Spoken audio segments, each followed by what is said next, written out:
All right, for our first video, we're going to do lesson 4, chapter 004, add and subtract fractions.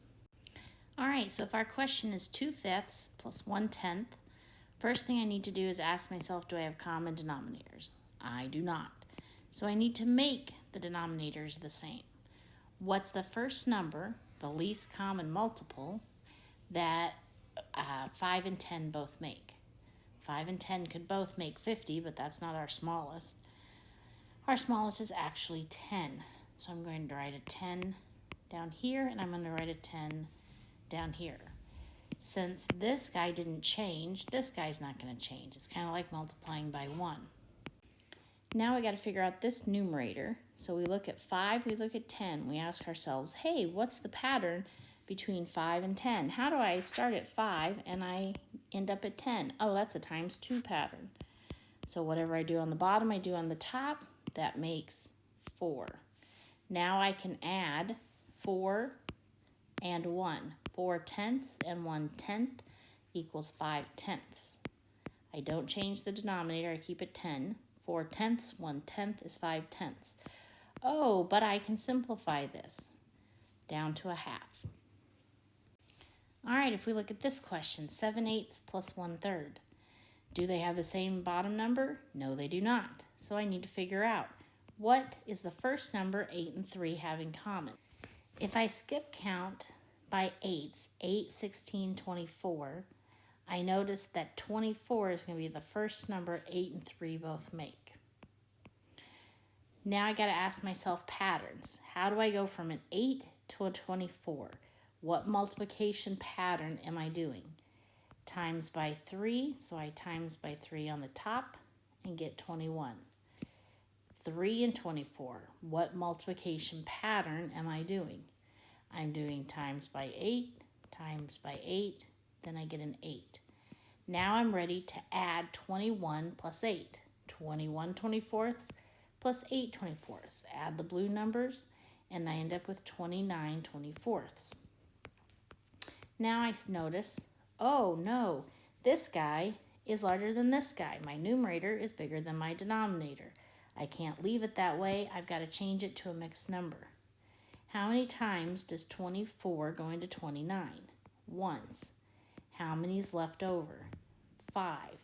So I end up with a big 1. It went in once with 5 left over. My denominator used to be 24, still is 24. 1 and 5 24ths. Can 5 24ths be simplified? Does anything go into 5 that also goes into 24? Nope. If this had been a 25, we could simplify, or if this had been a 4, 6, or something else. But nope, it's good as it is. All right, try 1/5 plus 2/3 on your own. So what you're going to do is get some notebook paper, work it out, pause the video. So I should have said that first. Pause the video, then work it out, then hit play and see if you're correct. Final answer is 13/15. So I got common denominators. 5 and 3 both make 15. I did a times 3 pattern here to get this numerator. I did a times 5 pattern here to get 10. Add the blue guys. 13/15 can't be simplified. We're done. All right, try 3/4 plus 7/10. Stop the video, work it out, then hit play and see if you're correct. All right, answer is 1 and 9/20.